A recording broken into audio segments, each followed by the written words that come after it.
ఏం చేసినా వెనక సిరికి మాట రావద్దు అన్నట్టే ఉన్నది సర్కారోళ్ళ వ్యవహారం. అందుకే ఎగస్ పార్టీ వాళ్ళైనా ఇంకెవ్వళ్ళైనా సరే లొల్లులు చేయకుండా పబ్లిక్లో చెడ్డ పేరు రాకుండా ఓ రేవు పొంటి పనులు చేస్తుర్రు. గిట్లనే తెలంగాణ తల్లి విగ్రహం ఉండాల్సింది సచివాలయం బయట కాదు లోపట అని చెప్పిండు కదా సీఎం సారు. అందుకే ఇక ఆలస్యం చేయకుండా గా పనులు షురూ చేసిర్రు. పాండ్రి మనం కూడా అట్లా సెక్రటేరియట్ దాకా పోయొద్దాం. అగా చూడర్రే, సీఎం సారు అన్నదే ఆలస్యం, అప్పుడే పనులు కూడా సురువు చేసిండ్రు సర్కారోళ్ళు. కారు పార్టీ వాళ్ళ కంటే చెయ్యి పార్టీ వాళ్ళకే తెలంగాణ మీద ప్రేమ ఎక్కువ ఉన్నదన్నట్టు చూపించుకున్నారు. మొన్న రాజీవ్ గాంధీ జయంతి నాడు సీఎం సార్ అన్నాడు కదా, సెక్రటేరియట్ తెలంగాణ తల్లి విగ్రహం పెడతాం, డిసెంబర్ 9వ తారీఖు నాడు పరద గుంజుతామని. ఇక అన్నమాట ప్రకారం గిట్ల సచివాలయం లోపల తెలంగాణ తల్లి విగ్రహం ఏర్పాటుకు భూమి పూజ చేసిండ్రు. పెద్ద సార్లు, మంత్రులు, తత్తిమ లీడర్లు అంతా పోయిండ్రు. ఇక అటెనక మాట్లాడుకుంటా 10 సంవత్సరాలు పరిపాలన చేపట్టిన వాళ్ళు తెలంగాణ తల్లిని తెరమరుగున పడవేసిండ్రు. ఎందుకంటే తెలంగాణ తల్లి కంటే కూడా వారే ప్రాధాన్యత, వారే తెలంగాణకు సర్వం, నేనే తెలంగాణ, తెలంగాణనే నేను అనే విధంగా గత పాలకులు వ్యవహరించిండ్రు. ఆ విధానానికి కాంగ్రెస్ పార్టీ, ప్రజలెన్నుకున్న ప్రభుత్వం, ప్రజాపాలన ఆ పాత విధానాలకు విరుద్ధం. పాత సర్కారు వాళ్ళ మీద గట్టిగానే బాణాలేసిండు ముఖ్యమంత్రి. విగ్రహం పెడతాం అనుడు కాదు, పెట్టి చూపిస్తాం అన్నట్టు మాట్లాడిండు. ఈ 10 సంవత్సరాల ప్రభుత్వం, ఆనాటి ప్రభుత్వం ఖర్చు పెడితే తెలంగాణ తల్లి విగ్రహానికి అయ్యే 1 కోటి రూపాయలు అవుతుండొచ్చు మహా అంటే.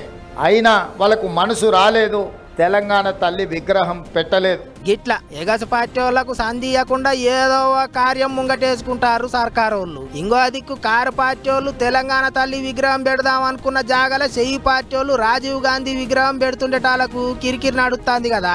గా కిరికిరి చేయబట్టే పబ్లిక్ ఎక్కడ నారాజు అవుతారోనని సర్కారు వాళ్ళు సెక్రటేరియట్ల తెలంగాణ తల్లి విగ్రహం పెడతానని అనుకుంటారట చాలా మంది. మరిగా ముచ్చట ఏందాకపోతుందో ఏమో గాని సెక్రటేరియట్ ఎదురుగా రాజీవ్ గాంధీ విగ్రహం పెడితే లొల్లులు చేస్తామంటారు కారు పార్టీ వాళ్ళు. ఇటు చూస్తే ఇంకో వారం 10 దినాలలో మంచి రోజు చూసుకొని విగ్రహానికి పరద గుంజుతామంటారు సర్కారు వాళ్ళు. ఆయాల ఏం లొల్లి అవుతుందో ఏమో అనుకుంటారు పబ్లిక్. చూడాలి మరి ఏమవుతుందో.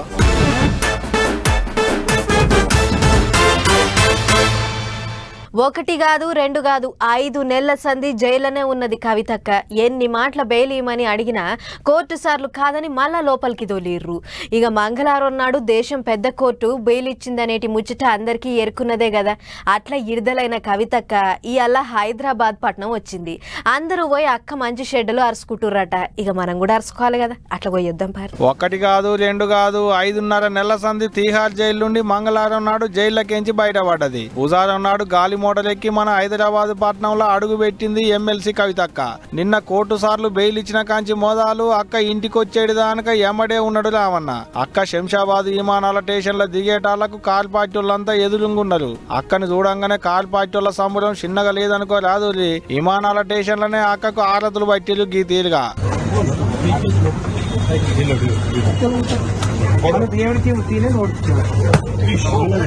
గంతమంది వచ్చేటాళ్లకు అక్కకు కూడా సంబరం ఆగలేదు. కారు మీదకెక్కి అభిమానులకు చేతులు ఊపింది, దండాలు పెట్టింది, జై తెలంగాణ అని జైలు కొట్టింది కవితక్క.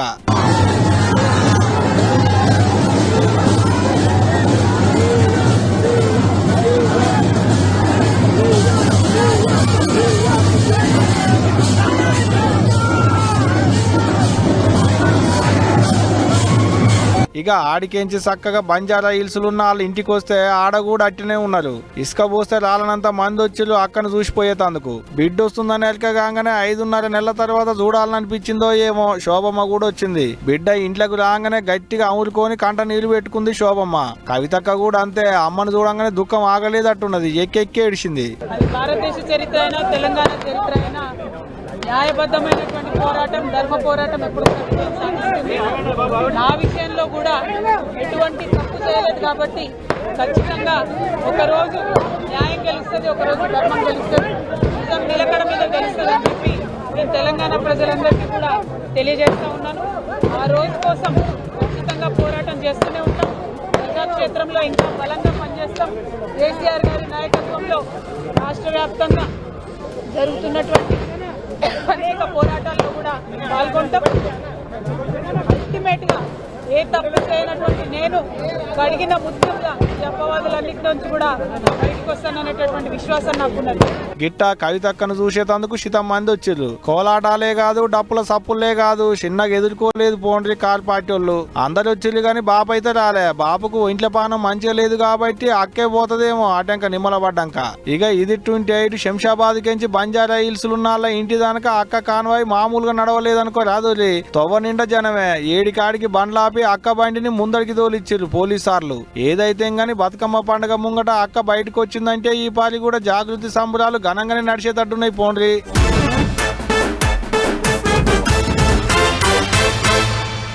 చెరువులను కాపాడుకోవాలి, పట్నం మంచిగా ఉండాలి అని పబ్లిక్ కోరుతుర్రు. అందుకే చెరువులను కబ్జా చేసి కట్టుకున్న బిల్డింగ్లను కూలగొడుతుంటే అందరూ సాధిస్తుర్రు.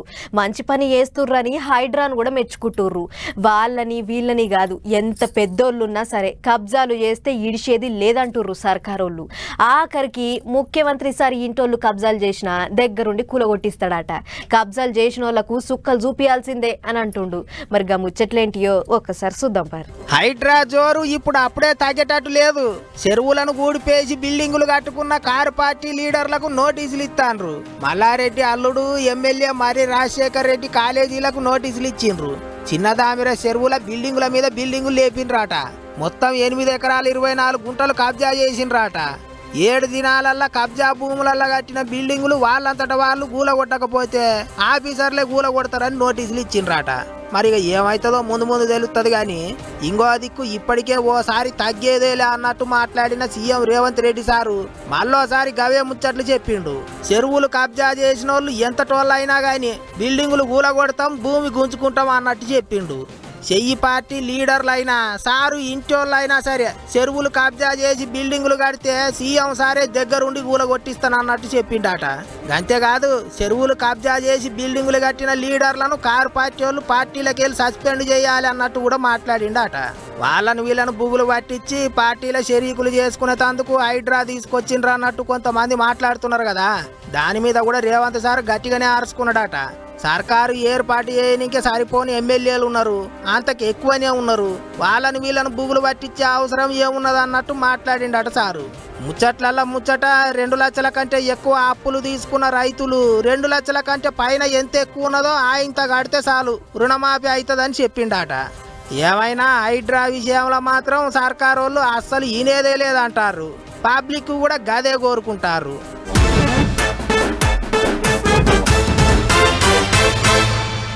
మొన్న మా కాలనీలకు ఎమ్మెల్యే సార్ వచ్చిండు. ఎగస్ పార్టీ వాళ్ళంతా ఎదురుగా పోయి రావద్దని సార్ కారుకు అడ్డం తిరిగిర్రు. ఓట్ల ముంగట చేస్తామని చెప్పిన పనులు ఏం చేయలేదు అని అనుకుంటా మస్తు లొల్లి వేసిర్రు. ఇంతమంది అయితే ఏకంగా కోడిగుడ్లే విసిరేసిర్రు. ఇప్పుడు గీ ముచ్చటంతా ఎందుకు చెప్తున్నానంటే ఇగో గీడ అసంటి ముచ్చటే ఒకటి అయ్యింది చూడుర్రి.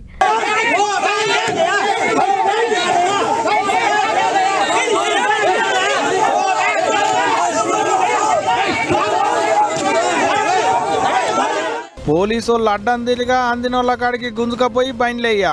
అన్నలేమో కారు మీద ఎగబడి రచ్చ చెయ్య.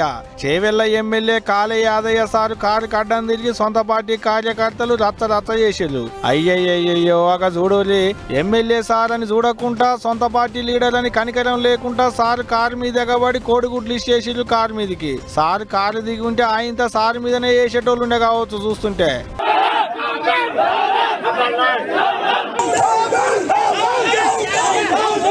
షాబాద్ ఎంపీడీఓ ఆఫీసులో కళ్యాణ్ లక్ష్మి చెక్కుల్ని పంచేతందుకు వచ్చిన ఎమ్మెల్యే సారును గీ తీరిగి ఎదుర్కొన్నారు సొంత పార్టీ కార్యకర్తలు. ముందటొచ్చిన చెవుల కన్నా వెనకొచ్చిన కొమ్ములు ఎక్కువైనాయి అన్నట్టు 10 ఏళ్ల సంది పార్టీని కాపాడుకుంటూ వస్తున్నాం, పార్టీని నమ్ముకొని ఉన్నాం, మమ్మల్ని కాదని నిన్న మొన్న కారు దిగి కాంగ్రెస్ లకు వచ్చిన వాళ్ళని ఎంబడేసుకొని తిరుగుతుండ అనుకుంటా కారానికి వచ్చారు. అంటే సారు కూడా కారు పార్టీలో గెలిచి షెయి పార్టీలకు వచ్చిండు కదా, అట్ట కారు దిగి సార్ ఎంబడి షెయి పార్టీలోకి వచ్చిన వాళ్ళనే ఎంబడి తిప్పుకుంటుండట. అట్లా ఇప్పుడు షేవెళ్ళ నియోజకవర్గంలో పాత పార్టీ వాళ్ళు కొత్తగా పార్టీలకు వచ్చిన వాళ్ళు 2 గుంపులు అయ్యారు. సరే అదంతా మాకెందుకు తీయదు గాని అయినా అందరిని కలుపుకొని పోవాలి కదా సారు. 2 కళ్ళల్లో ఏ కన్నుకు మస్కలు వచ్చినా దునియా అంతా మస్క అవుతుంది సారు. జర పైలం అంటున్నారు ఈ ముచ్చట చూసిన చేవెళ్ళ పబ్లిక్. మరి చూడాలి ఎమ్మెల్యే సార్ ఇప్పటికైనా అందరిని కలుపుకపోతాడో లేదో అనేదిగా.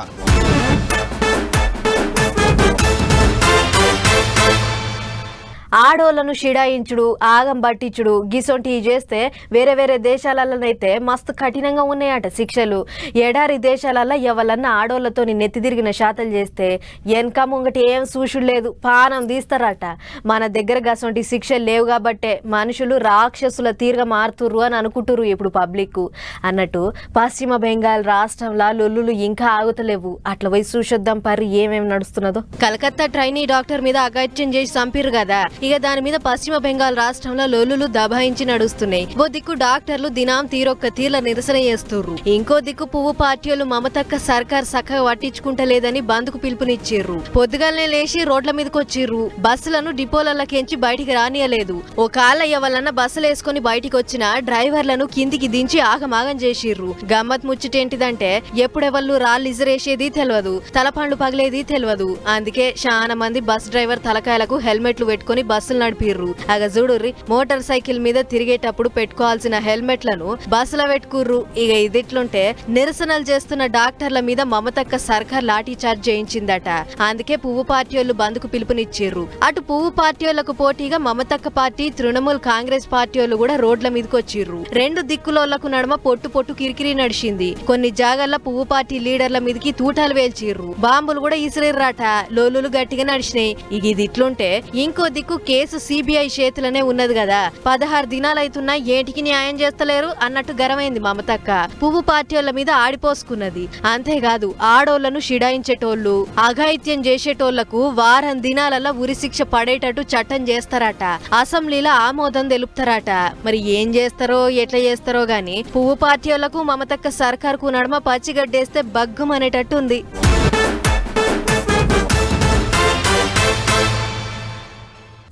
చూస్తూనే పట్నం మస్తు మారిపోయింది. ఓ 10 ఏళ్ల కింద ఎట్లుండే ఇప్పుడు ఎట్లున్నది. రాక ఎవళ్ళన్నా పట్నం వస్తే ఆ మెట్రో తంబాలు పెద్ద పెద్ద బిల్డింగ్లు అన్నీ చూసి కాడవాడే కథ అవుతుంది.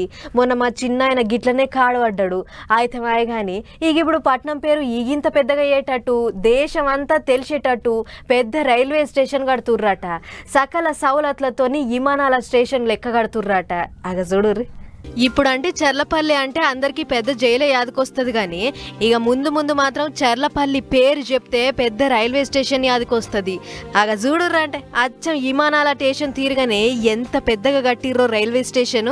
430 కోట్ల రూపాయలతోని ఏక్ సౌలతులతోని ఎక్కడ తగ్గకుండా కట్టిర్రట. 8 లక్షల లీటర్ల నీళ్ల ట్యాంకీ, 2 ఫుడ్ ఓవర్ బ్రిడ్జులు, కరెంటుతోని కిందికి మీదికి నడిపించే మెట్లు, 9 లిఫ్టులు, రైలు డబ్బాలు కడిగేందుకు ఆటోమేటిక్ ప్లాంట్, గిట్లా అన్నిటికన్నీ చేసిర్రట. సికింద్రాబాద్ రైల్వే స్టేషన్ కు రోజుకు పబ్లిక్ మోతాదు మించుతుర్రు. పండుగలు పబ్బాలప్పుడైతే కాలువెట్ట సందు కూడా ఉండదు. పెద్ద జాతర అయితుంటది. పబ్లిక్ ను ఆగబట్టుడు ఎవ్వల వశం కాదు. అందుకే ఈ గిట్ల చెర్లపల్లి కాడ ఇంకో పెద్ద రైలు స్టేషన్ కట్టిర్రు. ఇప్పుడున్న 2 ప్లాట్ఫామ్లకు తోడు ఇంకో 7 ప్లాట్ఫామ్లు కట్టిర్రట. ఇక్కడ నుంచి 25 రైళ్లు తిరుగుతాయట. రైల్వే స్టేషన్ పనులు దాదాపు 99% పూర్తయ్యాయి. మిగతా కొద్దిపాటి ప్యాచ్ వర్క్స్ ఉన్నాయి, అవి కూడా త్వరలోనే పూర్తవబోతున్నాయి. సో ఇమీడియట్గా చెర్లపల్లి స్టేషన్ ఇనాగ్రేషన్స్ కూడా మేము ప్లాన్ చేస్తున్నాము. అక్కడ కేఫెటేరియా, రెస్ట్ రూమ్స్, లాంజెస్, అలాగే బుకింగ్ ఆఫీసెస్ అన్ని కూడా మోడర్న్ శైలిలో ఉండబోతున్నాయి. ఇక కట్టుడు పని 195% పూర్తయినట్టే అంటుర్రు ఆఫీసర్లు. స్టేషన్ చుట్టుముట్టు రైలు ఎక్కి తిరిగేటోళ్ల కొరకు, వచ్చిపోయేటోళ్ల కొరకు తిండి తిన్నీకే పెద్ద పెద్ద హోటళ్లు పెడతారట. అయితే అంత మంచిగానే ఉన్నది కానీ చర్లపల్లి రైలు స్టేషన్ కాడికి పోనీకే రోడ్లు చక్కగా లేవు. ఇప్పుడైతే సరిపోను బస్సులు కూడా లేవు. స్టేషన్ కు 2 దిక్కుల రోడ్లు చాలా చిన్నగా ఉన్నాయి. అందుకే ముందుగల పబ్లిక్ రాకపోకలకు తిప్పల లేకుండా రోడ్లు ఎడల్పు చేసి బస్సులు గిట అన్ని పెంచితే పబ్లిక్ కు తిప్పల కాదు అని అంటుర్రు చాలా మంది. అయితే రోడ్లు పెద్దగా చేయాలంటే లోకల్ పబ్లిక్ ఇళ్ళు కూల్తాయట. వాళ్ళు మరలబడుతుర్రట. గంత పెద్ద రైల్ స్టేషన్ కట్టి అక్కడికి పోవాలంటే తీరొక్క తీర్ల తిప్పల పడాలంటే ఏం ఫాయిదా. అందుకే రోడ్లు విశాలంగా చేయాల్సిందే అని అంటుర్రు తత్తిమ జాగల పబ్లిక్. మరిగా వాళ్ళని ఎట్లా ఒప్పిస్తారో, రోడ్లు ఎట్లా మంచిగా చేస్తారో చూడాలి.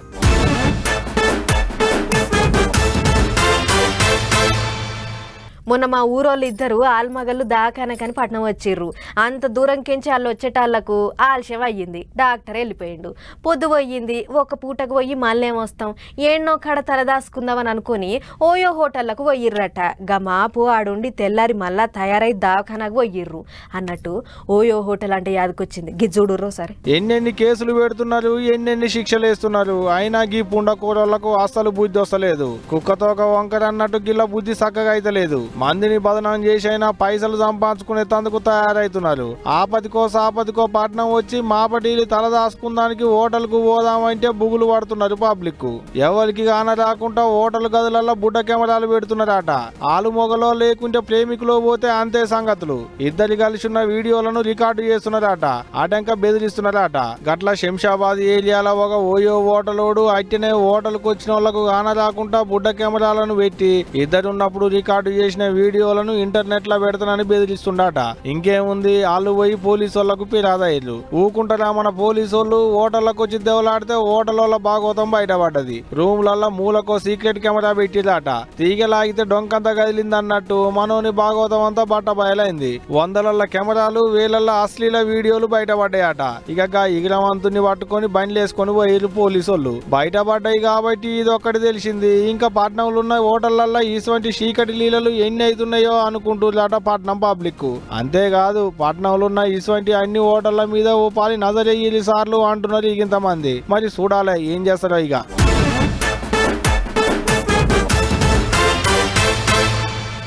ఆ చెట్టు మీదకించి ఈ చెట్టు మీదకి, ఆ కొమ్మ మీదకించి ఈ కొమ్మ మీదకి దుంకుతుంటాయి కోతులు. బుడ్డ పొల్లగాలు లుల్లి చేస్తే అన్ని కొత్తి చేష్టలే, ఉన్న కాడు ఉండవు పోరడా అని తిడుతుంటారు. అవు అందరు అన్నట్టు కోతులు ఉన్న కాడు ఉండవు. అగో అట్లా ఓ కొమ్మ మీదకించి ఇంకో కొమ్మ మీదకి దుంకుతుంటే పుసుక్కున జారి బాయిల పడ్డది ఓ కోతి. ఇక బాయిల పడ్డ కోతి బయటికి ఎట్లొచ్చిందో చూడుర్రి. కోతికైనా గీత చక్కగా ఉండాలా అంటుంటారు. ఆగో అట్టకి కోతి గీత కూడా చక్కగా స్కేల్ పెట్టి గీసినట్టే ఉన్నది. బాయిల పడ్డ కోతి పానాలతోని బయటకు వచ్చింది. ఆగో మీదికెంచెవలో తాడేసినట్టున్నది. చిన్నగా పట్టుకొని మీదికి వాకుతున్నది. గట్టిగా పట్టుకో ఆంకాల జారి కింద గిట్లా పడేవు.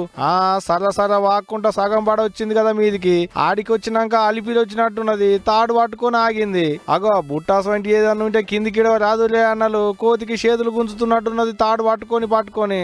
ఇగో మంచోళ్ళే ఉన్నారు అన్నలు. చెప్పంగానే 4 కాళ్ళ పీటకు తాళ్ళు కట్టి కిందికి ఇడిచిర్రు. చిన్నగా తాడందుకున్నది చూడలి. ఇక మీరు మీదికైతే గుంజులే అన్నలు. అయ్యో కంప గీరికపోతున్నట్టున్నది. జర నిమ్మలం. ఆగో చూసిరా, బాయిల పడ్డ కోతిని మీదికి గుంజేతందుకు పబ్లిక్ ఫైల్ ఆఫీసర్లు ఎంత తిప్పల పడుతున్నారో. తిరుపతి జిల్లాలున్న కుప్పంలో ఒక కోతి కొమ్మలు దూకుతుంటే జారిందో లేకుంటే కానరాకపోయి పడ్డదో ఏమో తెలియదు కానీ బాయిల పడ్డదట. బాయిల పడ్డాక భయమైనట్టున్నది. పానం బిగబట్టి గట్టిగా అరిసేటాలకు చుట్టుముట్టుండేటి పబ్లిక్ ఫైల్ పోలీసు వాళ్ళకు ఫోన్లు కొట్టి పిలిపించారు. అటెంక ఇగో ఇట్ట తాళ్ళు పగ్గాలు పీటలు బాయిలకి ఇడిచిపెట్టి ఏం తక్కువ 5 గంటలు తిప్పలబడి కోతిని బయటికి గుంజారు. బయటకు వచ్చిన కోతి అరే అజాము లగెత్తరు అన్నట్టు చెట్లు పట్టుకొని ఉరికి చూపిందట. ఇక ఇప్పుడు గీ ముచ్చట ఎరకయ్యేటాళ్లకు ఇంకా గీ కోతికి కొమ్మలు దూకే బాకి ఉన్నట్టున్నది. అందుకనే బాయిల పడ్డ కోతి పానాలతోని బయటపడ్డది అనుకుంటున్నారట చాలా మంది అక్కడి పబ్లిక్. మరి కాదా?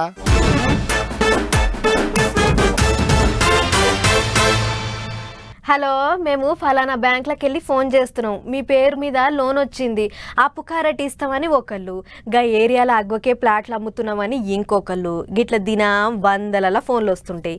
ఇంతమంది అయితే మీకు ఆన్లైన్లో ఆఫర్ వచ్చింది, మీరు 1,00,000 కడితే 1,00,00,000 రూపాయలు వస్తాయి అనగానే అప్పు తెచ్చి కడుతుంటారు. అటు ఇంకా అయ్యి పోతాయి అప్పులే మిగులుతాయి. అట్లా తయారైనరు సైబర్ దొంగలు. ఇప్పుడు ఈ ముచ్చటంతా ఎందుకు చెప్తున్నానంటే, రాను రాజుగుర్రం గాడిదైందన్నట్టు దొంగలు జేబులు కట్ చేసే కాలం పోయిందిగా. కాలంతో పాటుగా దొంగలు కూడా మారుతున్నారు. ఉన్న కాన్నే కూర్చొని జేబులు గుల్ల చేసే ఎగిరాలు చేస్తున్నారు. అంటే గదే సెల్ ఫోన్లు కంప్యూటర్ల బటన్లు ఒత్తుకుంటా అకౌంట్ లో ఉన్న పైసలన్నీ మాయం చేసే ఉపాయాలు చేస్తున్నారు అన్నట్టు. అట్ట కొత్త ఈకమతులు చేస్తున్నారు మందిని ముంచేటోళ్ళు. చిన్నోళ్ళు ఎందుకు, దేశం పెద్ద కోర్టు జడ్జి సార్ పేరుతోనే బాగా పైసలు సంపాదించుకోవాలి అనుకున్నట్టున్నారు కావచ్చు. Supreme court judge DY Chandrachud sir పేరుతోని ఇంటర్నెట్ లో కొత్త ఖాతా ఓపెన్ చేసి మందికి ఫోన్ చేసి పైసలు అడిగే ఈగిరం ముందటేసుకున్నాడట ఎవడో బద్మాషిగాడు. అట్ట ఒక ఆయనకు మెసేజ్ చేసి 500 రూపాయలు కావాలని అడిగిండట. కారు కిరాయి తీసుకొని వచ్చిన నా దగ్గర చిల్లర లేవు 500 కొట్టు అని మెసేజ్ చేసిండట. గంత పెద్ద సార్లు తాన 500 లేకపోవడేంది నాకు మెసేజ్ చేసుడేందని అనుమానం వచ్చిందో ఎటనో ఏమో చక్కగా గీ ముచ్చటను తీసుకుపోయి పోలీసు వాళ్ళ ముందట పెట్టిండు. ఇంకేముంది ఇక బద్మాషి గాని భాగవతం అంతా బయటపడ్డది. అటు దేశం పెద్ద కోటోళ్ళకు కూడా ఎరకయ్యేటాళ్లకు ఢిల్లీ సైబర్ పోలీసు వాళ్ళకు ఫిర్యాదు చేసిలాట. అట్లగాడు 500 కొరకని పెట్టిన మెసేజ్ స్క్రీన్ షాట్ చేసి సోషల్ మీడియాలో పెట్టేటాళ్లకు పొట్టు తిరుగుతుంది. ఇక అది చూసినాక అయినా గంత పెద్ద సారి పేర్లు చెప్పి ఉత్త 500 అడుగుతారా వారి ఎవడన్నా 5 లక్షలో 10 లక్షలో అడిగితే ఎమ్మట్లనే కొట్టేది ఉండే కదా అనుకుంటున్నారు కావచ్చు సాటి సైబర్ దొంగలు అనుకుంటా కామెంట్లు రాసుకొస్తున్నారట నెట్టన్నలు. ఏమో పోరి బగ్గ మొబైల్ ఇటువంటి వాళ్ళు దునియా మీద.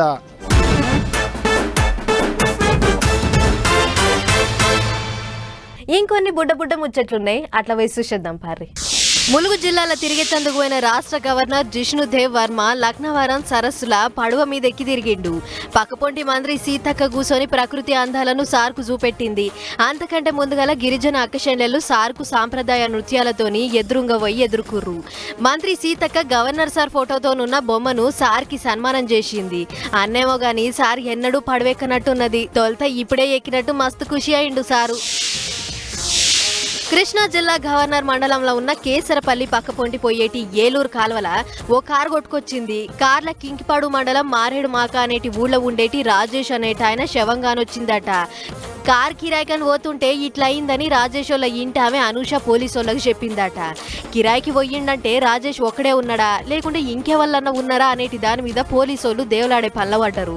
ఏమో పొర్రి ఈ వార్తలు చేయంగా పబ్లిక్ పానాలు నీళ్ళలా కలుస్తున్నాయి. కొమరంభీం ఆసిఫాబాద్ జిల్లా కలెక్టర్ వెంకటేష్ సారు వాళ్ళ బిడ్డను అంగన్వాడీ బళ్ళే చేర్పించిండు.